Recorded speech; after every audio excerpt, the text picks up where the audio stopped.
The air was cool in the morning, my coffee lukewarm in a cracked mug, when I opened my front door to a voice that could rouse the dead. "Pay this fine or I'll have county tow trucks haul your trash off that road," screamed Linda Hargrove, self-proclaimed dictator of the Pine Meadows HOA. Her words cutting through the stillness like a chainsaw. I stood there in flannel pajamas, half awake, staring across my gravel driveway at Linda, who clutched a clipboard like it was a scepter, past the rusted gate defining my property's boundary. She slapped a neon orange sheet onto the metal bars, as if delivering a royal decree. Written in bold marker were the words, "Violation Notice Access Road Encroachment." With a penalty of $1,200 for having the temerity to use my own road, I took a slow coffee sip, blinked, and said, "Linda, I'm not in your HOA." She pushed her sunglasses down her nose, grinning like a fox in a henhouse. "Oh, Tom, that's the thing. We voted last week? Our territory's extended?" I snorted coffee, scalding my nose as I laughed harder than I'd laughed in years. Linda stood there waiting for me to gravel instead. I wiped my face, leaned on the gate, and said, "You're trespassing, Linda, and you just entered a fight you can't win." Her smug expression faltered, but I was already contemplating the faded document in my late grandfather's documents that would tear her small kingdom apart 3 weeks ago. My life was as exciting as cold oatmeal. I'd hung up the plow, sold this patch of rural heaven, and gotten into a routine of porch mornings, pasture strolls, and fence repair. My only neighbor a surly ex. Trucker named Earl grunted instead of talking over the hill on the other side of the county line sat Pine Meadows, a cookie cutter. HOA hellscape of the same mailboxes and plastic lawns, dominated by individuals such as Linda, who used their rulebook as scripture. Cause problems began when their construction team utilized my road for landscaping vehicles last year. I let it pass, thinking goodwill was important. Huge mistake similar to uncontrolled weeds. The HOA's arrogance escalated initially. They complained about my roosters crowing next. They ordered me to paint my fence to their beige obsession. Now this ridiculous fine for driving on the dirt road. My grandpa cut out in the 60s. Linda's reasoning was weaker than a paper towel. She asserted my street was community bordering, subject to her new regulations. I asked whether she even knew what bordering meant. She ignored me writing on her clipboard like a judge docking points behind her two flunkies and pastel polos, fumbled with traffic cones, prepared to jam up my street with plastic signs. One tripped over a chicken and almost sprained something, which got a chuckle out of me. Then Linda dropped the actual reason for her crusade. Some kid's lemonade stand at the roads. Bend flopped because I'd cut my hedges too close, making the way unfriendly. I stood in shock. "You're serious?" I asked. She went on a rant about community spirit, kids' dreams, and HOA regulations on lemonade business. I tuned out, went inside, and locked the door. She yelled about increasing enforcement. As I called my sister Sarah, she answered, laughing before I was finished telling the story. "Meet me at the barn. In an hour," she told me. Code for bring snacks, we're going to war. I took the violation notice off the gate. It was printer paper with a laughable legal seal, a clip art gavel labeled certified. I crumpled it up and fed it to my goat, who munched it like justice itself. When Sarah showed up, we rooted through Grandpa Ed's papers in the barn under a flickering bulb. There it was, deeds, plat maps, and logs substantiating. I owned the road and a 20-foot easement curving around Pine Meadows. Not only was I HOA free, but I held their sole entrance. An exit. Linda had awakened a bear, without seeing if it had claws. By evening, we'd review the documents and forwarded them to Sheriff Daniels, with a note for when Linda calls again. I leaned back, observing the fields glow, knowing that Linda was entering a trap the following morning. Clumsy hammering woke up men at my regular fence job, but a chaotic racket outside Linda and her polo shirt minions had made my road into a circus. Traffic cones zigzagged like a drunk maze. A table stood scattered HOA pamphlets, and a whiteboard screamed community checkpoint in pink. They set up a lemonade stand, wooden yellow, with a sign reading refreshments for HOA families only, and a jar labeled toll donations. Welcome. Linda stood hands on hips, barking orders as a minion dropped flyers that fluttered into my pasture. She saw me on the porch and gave a smug wave, boots crunching gravel. I walked to the gate. "What's this on my road, Linda?" I asked. She beamed like a game show host. "A community event for shared resources." "Tom, you're anti-neighborly, so we're taking initiative."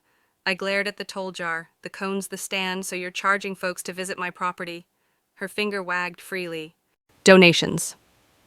Tom, it's legal. I took pictures declaring Sheriff Daniels would probably enjoy viewing HOA money finance a roadside shakedown. Her smile faltered, but she continued the charade, stating it was for the children.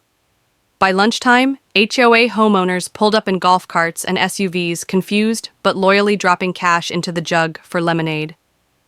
One dude asked why he was paying to get to his house. Linda called it a roadwork test. He nodded as if it was the norm. I called Sarah, who laughed so hard she gagged. Play it out or shut it down, she asked. I decided to let Linda dig deeper. It was comedy gold. Later, Sheriff Daniels' cruiser rolled up. Linda rushed him, pointing at me the jar, the cones. He listened, toothpick in mouth, then walked over.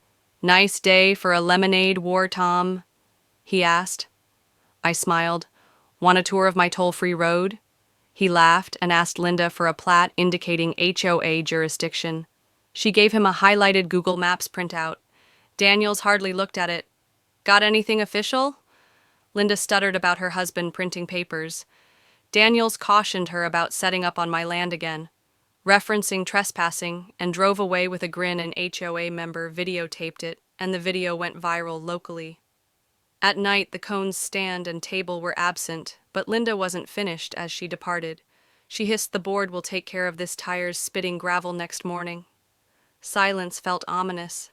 I saw two khaki-dressed men with a measuring wheel on my road, asserting to redefine boundaries for Pine Meadows. I instructed them to depart or learn trespassing regulations. The hard way, they skirted off in the barn. Sarah discovered a 1963 plat signed by Grandpa Ed, pointing out our road and an easement that surrounds Pine Meadows' back end. We could cut them off, reroute deliveries, or tax for utilities. It was checkmate. We copied all, sent it to Daniels, the county, and the HOA board, along with a note for Linda. Read this before your next fundraiser. I dropped it in her mailbox, catching her nervous look from her window. That night, Daniels called, affirming our rights and the easement's ironclad language. He warned Linda would grow louder as she lost. She did. Linda had an emergency meeting at the cul-de-sac, with chairs, a tent, and a squealing speaker. She ranted about my hostile takeover, flailing her arms like a windmill.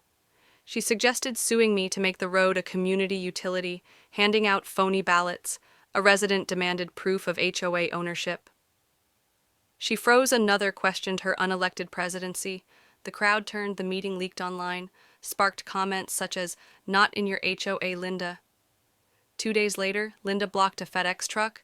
The driver flashed my easement map and drove past. Sarah suggested a break, but I had a plan, a toll booth not for cash, but to teach a lesson at sunrise. I built it. Sarah and I painted a sign, toll road, private access, no HOA jurisdiction, $50 per vehicle cash. Only I reinforced the gate, added an orange chain, and parked my truck for emphasis. By 10:30, an SUV driver paid after reading the sign, confused but compliant. By noon, I had $300 in a line of cars. Most paid quietly. One demanded legality. I showed the plat. Then Linda roared up in her Lexus, storming the gate. "You can't block our road!" she screamed, trying to rip the sign off. I recorded warning of a lawsuit for trespassing. She backpedaled, pleading about children and work. I told her HOA constructed without securing entry or issue. Sarah gave me a "Not in your HOA" Linda t-shirt. A board member of the HOA laughed, stating they ought to have listened. Daniels came by, confirmed my rights, and cautioned against meddling. Linda deflated. I allowed delivery trucks and helpful neighbors to pass free, contributing tolls to farm scholarships. The story gained traction. A blogger wrote about it. Linda's meltdown went viral. The mayor's assistant invited me to a talk on property rights. I turned down. Linda shunned the road, striking zoning problems for a rear entrance. Her HOA authority fell apart. A new president, Diane, stepped in. Weeks later, a disturbance struck. Linda organized another meeting, forcing a lawsuit with counterfeit ballots asserting moral authority. I received a pseudo-legal notice from the HOA, Sarah, and I phoned my attorney, Howard, who filed for harassment and an injunction in court. Linda's advisor wasn't licensed. Her defense.